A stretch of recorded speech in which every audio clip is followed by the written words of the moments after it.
नमस्कार, परभणी न्यूजमध्ये आपलं स्वागत करतो। मी दिलीप बनकर। पाहूया आजच्या ठळक घडामोडी। परभणी कास्ट ट्राइब शिक्षक संघटनेचा जिल्हा मेळावा व पुरस्कार वितरण सोहळा संपन्न। कास्ट ट्राइब शिक्षक संघटना महाराष्ट्र जिल्हा शाखा परभणीच्या वतीने दिनांक 10 मार्च 2024 रोजी परभणी शहरातील IME हॉल येथे भव्य जिल्हा मेळावा तसेच नवनियुक्त राज्य कार्यकारिणी सत्कार व क्रांती ज्योती सावित्रीबाई फुले आदर्श शिक्षिका पुरस्कार सोहळा अतिशय उत्साहात संपन्न झाला। या कार्यक्रमाच्या उद्घाटक म्हणून परभणी विधानसभेचे आमदार डॉक्टर राहुल पाटील यांची उपस्थिती होती, तर कार्यक्रमाच्या अध्यक्षस्थानी कास्ट ट्राइब शिक्षक संघटनेचे महाराष्ट्र अध्यक्ष आकाश तांबे यांची उपस्थिती होती। यावेळी उद्घाटनीय भाषणात डॉक्टर राहुल पाटील म्हणाले की कास्ट ट्राइब शिक्षक संघटना हे महापुरुषांच्या विचारावर चालणारी शिक्षकांची संघटना आहे। संघटनेच्या माध्यमातून शिक्षकाची जेही प्रश्न असतील ते मी माझ्या पद्धतीने विधानसभेमध्ये सोडवण्याचा प्रयत्न करील। त्या संघटनेच्या कार्याचे कौतुक केले। अध्यक्षीय भाषणात आकाश तांबे म्हणाले, परभणी जिल्ह्याची कास्ट ट्राइब शिक्षक संघटना जिल्हाध्यक्ष डॉक्टर सिद्धार्थ मस्के यांच्या नेतृत्वाखाली खूप चांगलं काम करीत आहे। भविष्यात येणाऱ्या अडीअडचणी सोडवण्यासाठी सर्वांनी सजग राहणे गरजेचे आहे। शिक्षकांचे हक्क अधिकार मिळवण्यासाठी तत्पर राहणे गरजेचे आहे।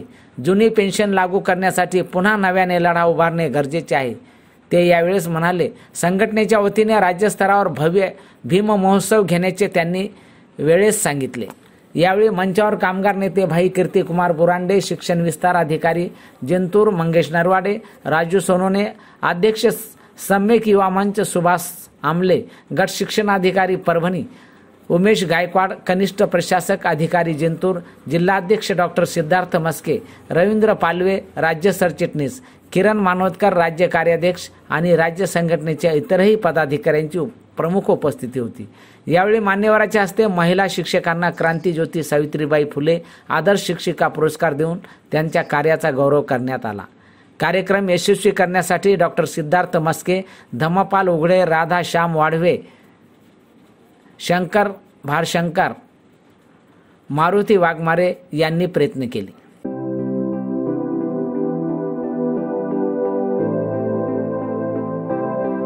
त्याचबरोबर उप शिक्षणाधिकारी सुभाष आमले साहेब, कनिष्ठ प्रशासन अधिकारी उमेश गायकवाड आणि आमच्या राज्य कार्यकारिणीचे कार्याध्यक्ष किरण मानकर सर, वरिष्ठ उपाध्यक्ष बाजीराव प्रज्ञावंत, राज्य उपाध्यक्ष राहुल गायकवाड, अतिरिक्त सरचिटणीस राजेंद्र वाघमारे, गौतम वर्धन सर, महेश कांबळे आले नाहीत, तुषार अत्राम अतिरिक्त सरचिटणीस, सुभाष मस्के सर विभागीय अध्यक्ष लातूर आणि शंकर धावरे राज्य प्रतिनिधी। त्याचबरोबर सर्वात महत्त्वाचं म्हणजे आजच्या या मेळाव्यासाठी लातूरहून आलेले माझे सर्व सहकारी मस्के सर, लातूरचे पण मस्के सर आहेत, त्यांचे सर्व सहकारी, त्याचबरोबर कोल्हापूरहून आलेले कोल्हापूरचे विभागीय अध्यक्ष संजय कुर्डूकर सर, त्यांच्याबरोबर आले सर्व सहकारी आणि सर्वात महत्त्वाचं म्हणजे आपल्या जिल्ह्याचे नेते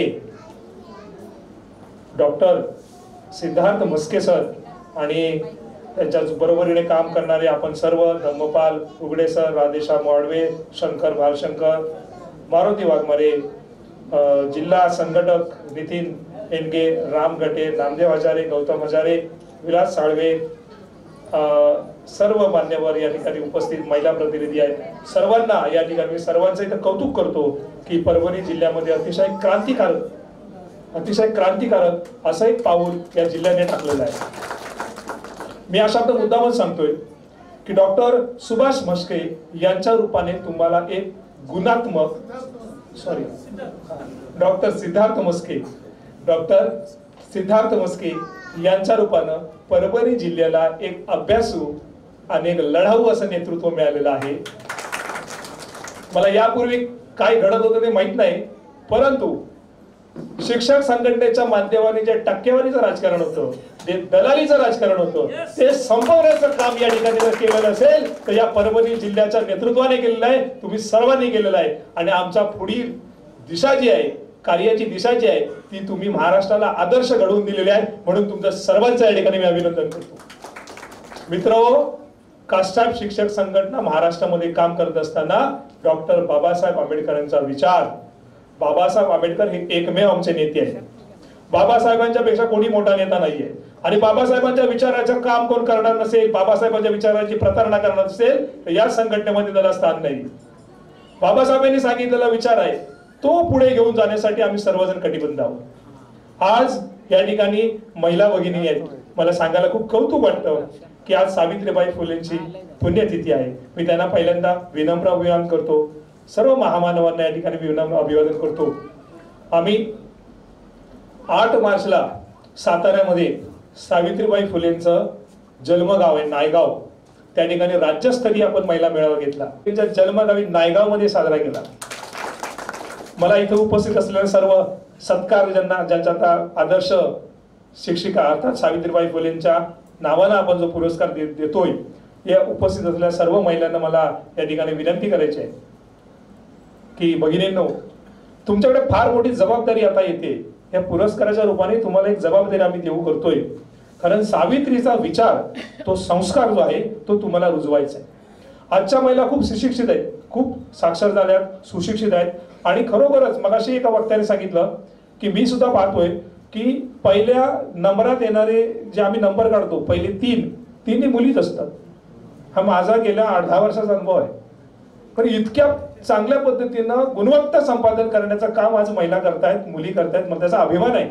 परंतु त्याचबरोबर एक गोष्ट लक्षात ठेवा, सावित्रीचा संस्कार, विचार हा सुद्धा त्याच्यामध्ये रुजणं महत्वाचं आहे. ते जर आपण करू शकलो तर आपण ही चळवळ पुढे नेणार आहोत. कास्टाफच्या माध्यमातून आपण हा विचार जो आहे या विचाराला प्राधान्य दिलेलं आहे. कास्टाफच्या माध्यमातून आपण प्रश्न सोडवतोय, प्रश्नासाठी संघर्ष करतो, चळवळ करतोय, प्रश्नासाठी रस्त्यावरती उतरतोय. पेन्शन धारकांचा प्रश्न होता, आम्ही 8 दिवस संपावर गेलो होतो. मला पेन्शन आहे, जुनी पेन्शन, पण मी परवा नाही केली. मी सगळ्यांना आदेश दिला की आपण सर्वांनी यावेळी एकच मिशन, जुनी पेन्शन. आणि कास्टाफच्या इतिहासामध्ये लिहून ठेवा, कास्टाफच्या इतिहासामध्ये आम्ही पहिला निर्णय घेतला. कास्टाफ कधीही संपामध्ये कुठल्याही आंदोलनामध्ये कास्टाफ यापूर्वीची नव्हती, पण आम्ही निर्णय घेतला. आम्हाला चळवळ जर करायची असेल तर सर्वांना सोबत घेऊन केली पाहिजे. त्यासाठी सर्वांचे प्रश्न आपल्याला हाताळता आले पाहिजेत, तरच आपल्यावरती समाज आणि कर्मचारी विश्वास ठेवेल.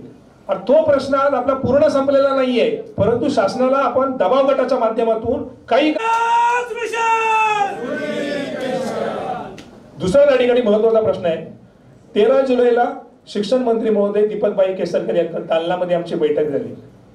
मी तुम्हाला आजही सांगतो, राज्यामध्ये मला मंत्री महोदय म्हणतात अरे तुमच्या शिक्षकांच्या किती संघटना आहेत. मी म्हटलं शिक्षकांच्या खूप संघटना आहेत, पण माझ्या संघटनेच्या लेटर पॅड वरती जे विषय आहेत ते इतर कुठल्याही संघटनेच्या लेटर पॅड वरती विषय असणार नाहीत. आणि असले तर मला सांगा, मी माझं दुकान बंद करतो. काय विषय आहे तर सगळ्यात महत्वाचा विषय म्हटलं, राज्यामध्ये शिक्षकांची भरती जी आपण करणार आहोत त्याच्यामध्ये बॅकलॉग किती प्रमाणामध्ये, बॅकलॉगची भरती करा अशी मागणी कोणी केली का सांगा.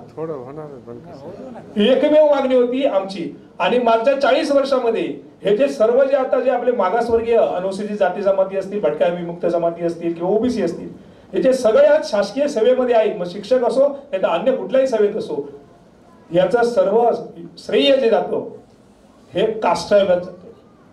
कास्टाफच्या माध्यमातून राज्यातील बॅकलॉग जो आहे तो भरण्याचं काम मोठ्या प्रमाणामध्ये आपण केलं आहे. आणि ही मुवमेंट आपण चालूच ठेवणार आहोत. परंतु हे करत असताना संघटनेला एक व्हिजन पाहिजे. आता भविष्य काळामध्ये आम्ही एक व्हिजन ठेवून या ठिकाणी काम करतोय. कर्मचाऱ्यांचे प्रश्न जे आहेत त्या प्रश्नासाठी आपण कटिबद्ध आहोत, आपण आक्रमक आहोत आणि लढूच. परंतु त्याचबरोबर संघटना म्हणून आपण संघटित झाल्यानंतर व्हिजन ठेवून काम केले पाहिजे. कारण प्रश्न असणाऱ्यांची संख्या कमी असते, प्रश्न नसणाऱ्यांची संख्या जास्त असते. मग त्यांच्यासाठी काय करायचं ते सगळ्यात महत्वाचं आहे. आज आपण महिला संघटित करण्यासाठी जागतिक महिला दिन साजरा केला, त्याच्या माध्यमातून महिला चांगल्या पद्धतीने संघटित झाल्या पाहिजेत, हा एक भाग होता. दुसरा या ठिकाणी मला एक आवर्जून सांगायचं वाटतं की मस्के सरांच्या रूपाने आपण एक चांगले नेतृत्व तुम्हाला दिलेलं आहे. पूर्ण राज्य कार्यकारिणीचे जे लोक आता तुम्ही पाहिलं असतील, लातूर असतील, परभणी असतील, यवतमाळ असेल, कोल्हापूर असेल, सांगली असेल, ही सगळी माणसं कशासाठी आली? ही सगळी माणसं जी आली ते तुमच्यासाठी आली.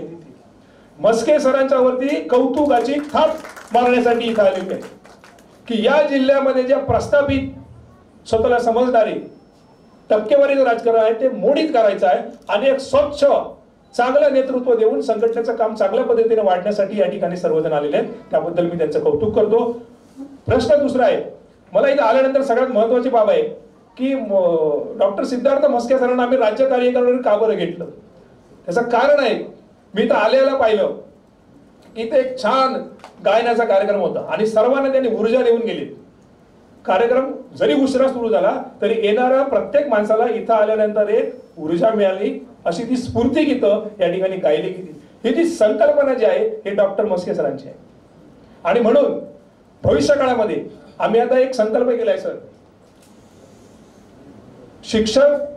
शैक्षणिक कार्यक्रम आमचे होतातच, पण आम्ही सांस्कृतिक अंगाने सुद्धा इथं बघणार. म्हणजे कास्टाईफ शिक्षक संघटना शैक्षणिक, सामाजिक आणि सांस्कृतिक या तिन्ही अंगाला काम करणार आहे. आणि येत्या काळामध्ये आपण जयभीम फेस्टिवल घेतोय. जयभीम फेस्टिवल मध्ये भाषणबाजी काय असणार नाहीये.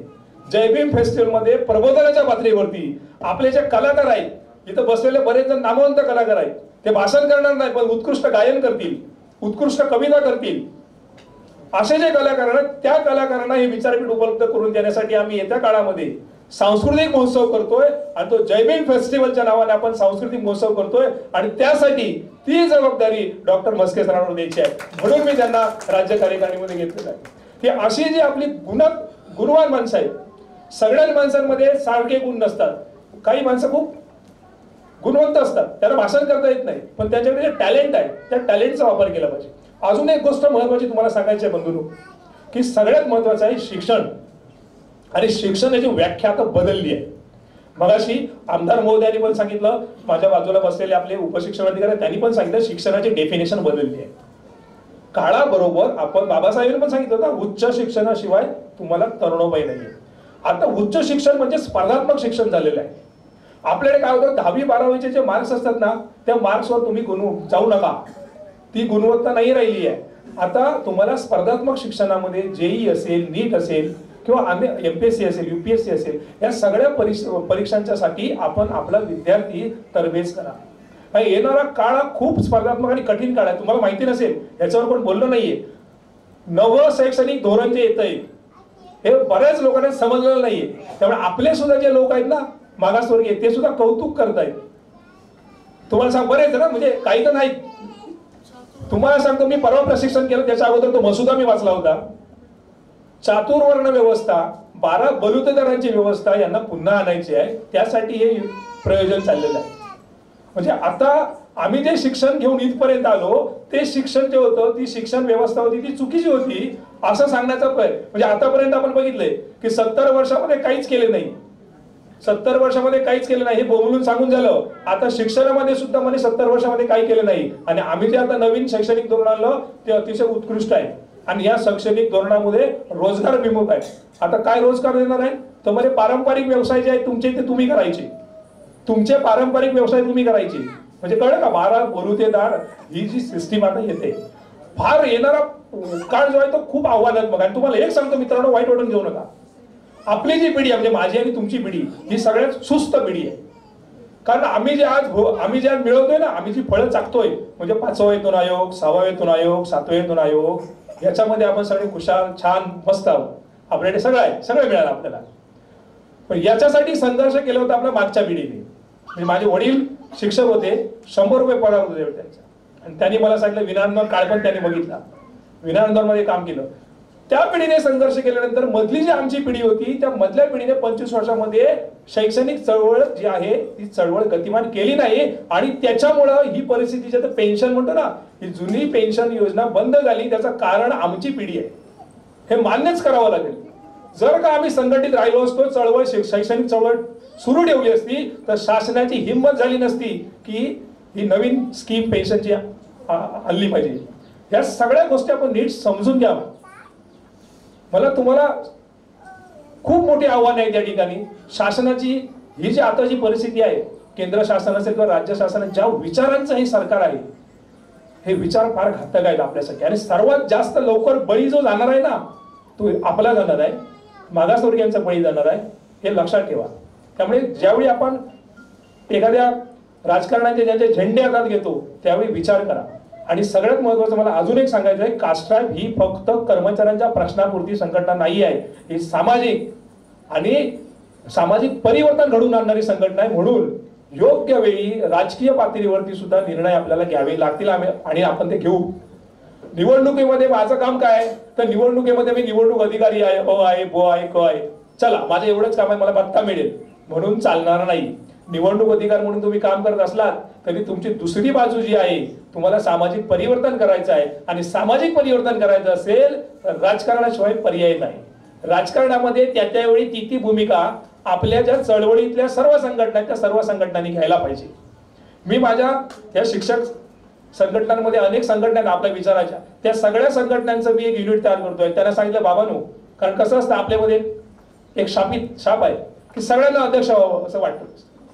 म्हणजे जरा कुठे संघटन झालं की मी अध्यक्ष होणार, आणि त्या अध्यक्षपदाच्या चुरशीमध्ये आपले 10 गट झालेले असतात. आपले 10 गट झालेले असतात. तर मी आता त्या 10 गटांना भेटलोय पुण्यामध्ये, त्या सगळ्यांची मीटिंग लावलेली आहे आणि म्हणजे बाबाने तुमचे 10 गट होते नाही आणि किती गट होते ते आपण एक काम करूया, आपण प्रश्नांसाठी एकत्र येऊया. कारण एक लक्षात घ्या, पदोन्नतीचं आरक्षण, अरे बाबासाहेबांनी आपल्याला कॉन्स्टिट्यूशन मध्ये म्हणजे संविधानामध्ये पदोन्नतीचं आरक्षण दिलेलं आहे, पण ते आरक्षण आम्ही मिळवण्यामध्ये म्हणजे आपला हा नाकर्तेपणा आहे आपल्या पिढीचा. सुप्रीम कोर्टाने पण डिरेक्शन दिलेली आहे महाराष्ट्र शासनाला की तुम्ही तुमचं जे इम्पेरिकल डेटा जो आहे की पदोन्नतीमध्ये मागासवर्गीयांना आरक्षण देणं गरजेचं आहे का, त्याचा एक डेटा तयार करा आणि तुम्ही ठरवा की पदोन्नतीला मागासवर्गीयांना आरक्षण दिलं. शिक्षक संघटना महाराष्ट्र राज्य जिल्हा शाखा परभणीच्या वतीने आज भव्य असा जिल्हा मेळावा, त्याचबरोबर नवनियुक्त राज्य कार्यकारिणी जी झालेली आहे त्या राज्य कार्यकारिणीचा सत्कार आणि जिल्हा परिषदेअंतर्गत ज्या महिला उत्कृष्ट असं कार्य करतात, शैक्षणिक कार्य करतात, मग ती शैक्षणिक असेल सामाजिक असेल, तर हे कार्य करणाऱ्या ज्या महिला आहेत त्यांनाही मोटिवेशन भेटावं, त्यांनाही प्रेरणा भेटावी या दृष्टिकोनातून आम्ही जिल्हा कास्ट्राईब शिक्षक संघटनेच्या माध्यमातून क्रांतिज्योती सावित्रीबाई फुले महिला पुरस्काराचं आयोजन या ठिकाणी केलेलं आहे. एक सगळ्यात महत्त्वाची गोष्ट अशी आणि अतिशय अभिमानाची आणि आनंदाची गोष्ट अशी आहे की या कार्यक्रमासाठी राज्य कार्यकारिणी ही सगळीची सगळी या ठिकाणी आलेली आहे. त्याबद्दल सर्वप्रथम मी राज्याचे अध्यक्ष माननीय आकाशजी तांबे सर यांचं खूप खूप या ठिकाणी धन्यवाद व्यक्त करतो. त्याचबरोबर आमचे सगळी राज्याची जी टीम आहे त्याच्यामध्ये आहे गौतम वर्धन सर आहेत, बाजीराव प्रद्युमन सर आहेत, बाकी सुभाष मस्के सर आहेत, आमचे सगळे जवळपास म्हणजे राज्यावरून फार मोठ्या प्रमाणामध्ये पाठबळ हे मला या ठिकाणी प्राप्त झालेलं आहे. त्याच्यामुळं माझा ऊर अभिमानाने भरून आलेला आहे. निश्चितपणे ही राज्य कार्यकारिणी जी आहे ही कार्यकारिणीने जो विश्वास माझ्यावर टाकलेला आहे तो विश्वास पूर्ण करण्याची जबाबदारी ही माझ्या पदाधिकाऱ्यांच्या माध्यमातून माझी आहे. माझे पदाधिकारी जे आहेत म्हणजे माझे जिल्हा कार्यकारिणी असेल किंवा संबंध तालुक्याच्या संघटना तालुक्याच्या कार्यकारिण्या असतील, या सगळ्यांच्या माध्यमातून अतिशय चांगल्या पद्धतीने संघटनात्मक कार्य जे आहे ते पुढील भविष्यामध्ये आम्ही अतिशय चांगल्या पद्धतीने करू. बरे या ठिकाणी फार मोठा गतिरोध निर्माण झालेला आहे, कारण बऱ्याचदा कार्यक्रमासाठी देखील माणसं जाऊ नयेत अशा पद्धतीची व्यवस्था बऱ्याच वेळा केल्या जात असते. आता तुम्हाला एक उदाहरण तुम्हाला सांगतो की आमचं जिंतूरचं एक उदाहरण आहे की माझा पदाधिकारी जिंतूर शाखेचा पदाधिकारी त्याचं नावच एका बॅनरवर टाकलं. म्हणजे त्या संबंधित पदाधिकारी आमचे इथं वाडवे सर आहेत, त्या बॅनरवरच नाव टाकलं. त्यावेळेस एक समाजाला मिसगाईड करण्याचं किंवा संघटनेला मिसगाईड करण्याचं काम जे आहे ते देखील मोठ्या प्रमाणामध्ये केलं. मग मी त्या पदाधिकाऱ्याला विचारलं, अरे बाबा ते नाव तुझं त्या बॅनरवर दिसते. त्यावेळेस त्या पदाधिकाऱ्याने मला रेकॉर्डिंग ऐकू घातली की कशा पद्धतीनं ह्यांनी भूलथापा लावून त्यांच्याकडनं फोटो हस्तगत केला आणि फोटो हस्तगत करून त्या ठिकाणी बॅनरवर लावला. म्हणजे अशा पद्धतीचे दिवस जे ते अतिशय वाईट दिवस या समोरच्या संघटनेवर आलेली आहेत. त्याच्यामुळे निश्चितपणे परभणीला एक पॉझिटिव्ह असा पर्याय जो आहे तो या ठिकाणी प्राप्त झालेला आहे आणि त्याचं द्योतक तुम्ही आज सगळे पाहत आहात की या ठिकाणी संबंध राज्यभरामधून पदाधिकारी कार्यकर्ते हे या ठिकाणी उपस्थित झालेले आहे. आणि हा जिल्हा मेळावा तथा नवनियुक्त राज्य कार्यकारिणीचा सत्कार व क्रांतिज्योती सावित्रीबाई फुले आदर्श शिक्षिका पुरस्कार सोहळा हा अतिशय चांगल्या पद्धतीने 100% यशस्वी झाला असं मी वैयक्तिक मान्य करतो. धन्यवाद. जय भीम. आणि याचबरोबर हे बातमीपत्र संपलं. पुन्हा भेटूया पुढील बातमीपत्रात. शहरातील ताज्या घडामोडी जाणून घेण्यासाठी पाहत रहा परभणी न्यूज.